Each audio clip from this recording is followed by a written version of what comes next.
नमस्ते दोस्तों। चलिए आज एक बहुत ही प्यारी सी, एक बहुत सिंपल सी आदत के बारे में बात करते हैं। एक ऐसी आदत जो हमारी लाइफ को ना और भी ज्यादा हैप्पी बना सकती है। कभी आपने ये सोचा है कि ऐसा क्यों होता है कि हमारी नजर ना बड़ी बड़ी खुशियों को छोड़कर बस छोटी छोटी परेशानियों पर ही जाकर अटक जाती है? तो चलिए आज इसी को समझते हैं। पता है, हमारे मन की ना एक बहुत मजेदार आदत होती है। ये बिल्कुल बिल्कुल वैसा ही है जैसे एक बड़ी ऐसी नीले आसमान में हम बस उस एक छोटे से काले बादल को ही देखते रह जाते हैं। हाँ, अक्सर हमारा ध्यान इन्हीं चीजों पर अटक जाता है। क्या क्या है हमारी प्रॉब्लम्स, हमारे लॉसेस, हमारी गलतियां और वो सब कुछ जो हमारे पास नहीं है। और कभी कभी तो एक छोटी सी बात पर हमारा पूरा का पूरा दिन खराब हो जाता है। होता है ना ऐसा? और देखिए, ये बहुत नॉर्मल है, बहुत आम बात है। भले ही लाइफ में ज्यादातर चीजें अच्छी ही क्यों ना चल रही हों। सोचिए जरा, हमारे पास अच्छी हेल्थ है, एक प्यारा सा परिवार है, खाने के लिए अच्छा अच्छा खाना है, लेकिन फिर भी हमारा मन बस एक छोटी सी प्रॉब्लम पर ही अटका रहता है। अरे ये तो बिल्कुल वैसा ही हुआ ना जैसे किसी बहुत ही सुंदर सी नई ड्रेस पर एक छोटा सा दाग लग जाए और हम बस उसी के लिए दुखी होते रहें। तो दोस्तों, क्या आप इस आदत को बदलने के लिए एक छोटा सा जादू सीखना चाहते हैं? एक ऐसा सीक्रेट जो सब कुछ बदल सकता है। तो ये है 90/10 का रूल। जरा सोचकर देखिए, हमारी लाइफ में ना लगभग 90% चीजें अच्छी होती हैं। वो हमारी नेमतें हैं, हमारी ब्लेसिंग्स हैं, और सिर्फ 10% परेशानियां होती हैं। ये एक बढ़िया सी दावत की तरह है ना, जिसमें 90% खाना तो बहुत ही डिलिशियस है।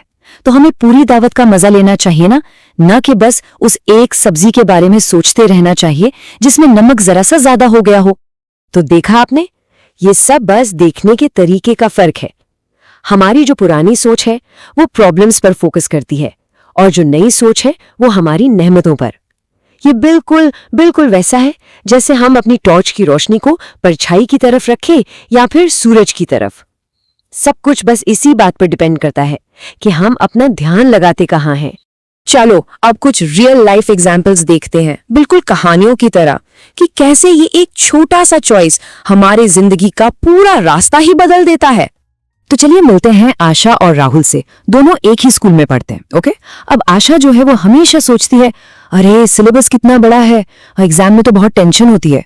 वहीं दूसरी तरफ राहुल सोचता है, वाह मेरे पास कितने अच्छे टीचर्स हैं और मेरे पास सीखने के लिए कितनी सारी किताबें हैं। तो देखा आपने, सिचुएशन एक ही है, पर एक चिंता में डूबा है और दूसरा उम्मीद से भरा हुआ है। अच्छा, अब ऑफिस का एक एग्जाम्पल लेते हैं। जरा सोचिए, दो लोग हैं, मनोज और अरविंद। मनोज जो है वो हमेशा शिकायत करता रहता है, काम का प्रेशर बहुत ज्यादा है यार, सैलरी भी तो काफी नहीं है। और दूसरी तरफ है अरविंद, जो अपनी स्टेबल जॉब और सपोर्टिव कुलीग्स के लिए थैंकफुल हैं, शुक्रगुजार हैं। तो होता क्या है, अरविंद का ये आभार, ये ग्रैटिट्यूड उसे आगे बढ़ने में हेल्प करता है, जबकि मनोज की शिकायतें उसे बस एक ही जगह पर फंसा हुआ महसूस कराती हैं। कहानियां ना सबसे अच्छी टीचर होती है ना? तो चलिए अब कुछ छोटी छोटी प्यारी प्यारी कहानियां सुनते हैं जिनमें एक बहुत ही स्वीट और सिंपल सा मैसेज छुपा है। एक बार की बात है, दो दोस्त कहीं साथ में जा रहे थे। टहलते हुए उनमें से एक ने शिकायत की, देखो तो जरा, मेरे पास तो अच्छे जूते भी नहीं है पहनने के लिए। और तभी उनकी नजर पास में एक आदमी पर पड़ी जिसके पैर ही नहीं थे। तो ये कहानी हमें क्या सिखाती है? यही कि ग्रैटिट्यूड यानी शुक्रगुजारी तब शुरू होती है जब हम ये देखना शुरू करते हैं कि हमारे पास पहले से क्या क्या है। हम अक्सर अपनी नेमतों को, अपने ब्लेसिंग्स को तब तक भूल जाते हैं जब तक हम किसी और की मुश्किल को नहीं देख लेते। और पता है, ये बात सिर्फ हमारी आम जिंदगी पर ही नहीं, बड़े बड़े लीडर्स पर भी लागू होती है। जैसे इन्फोसिस के नारायण मूर्ति जी, जब उन्होंने कंपनी शुरू की थी तो उनके पास बहुत ज्यादा पैसे नहीं थे, पर उन्होंने कभी कंप्लेन नहीं की कि मेरे पास क्या नहीं है। उन्होंने अपना फोकस उस पर रखा जो उनके पास था। क्या था? ज्ञान था, एक हार्ड वर्किंग टीम थी और अच्छी वैल्यूज थी। और देखिए, इसी सोच ने इन्फोसिस को आज इतना बड़ा बना दिया। तो दोस्तों, अब बारी है एक छोटी सी प्रैक्टिस की, एक सिंपल सी एक्सरसाइज जिसे हम सब आज से ही अपने घर पे कर सकते हैं। ये एक छोटी सी आदत है, एक बड़ी सी स्माइल के लिए। आपको बस इतना करना है, रोज रात को सोने से ठीक पहले सिर्फ 1 मिनट के लिए। स्टेप 1, आज पूरे दिन में हुई कोई भी एक अच्छी बात याद कीजिए। स्टेप 2, किसी एक ऐसे इंसान को याद कीजिए जिसने आज आपकी मदद की हो। और स्टेप 3, कोई भी एक ऐसा मौका या अपॉर्चुनिटी जिसके लिए आप थैंकफुल हैं। ये बिल्कुल हमारी नेमतों के लिए एक छोटी सी प्यारी सी गुड नाइट प्रेयर की तरह है। दुर्गा सर की ये बात मुझे बहुत अच्छी लगती है और कितनी सच्ची है। सबसे खुश लोग वो नहीं होते जिनके पास सब कुछ बेस्ट होता है, बल्कि वो होते हैं जो अपनी लाइफ में पहले से मौजूद नेमतों को अप्रिशिएट करना, उनकी सराहना करना सीख जाते हैं। तो चलिए आज की हमारी ये प्यारी सी बातचीत इसी प्यारे से एफर्मेशन के साथ खत्म करते हैं।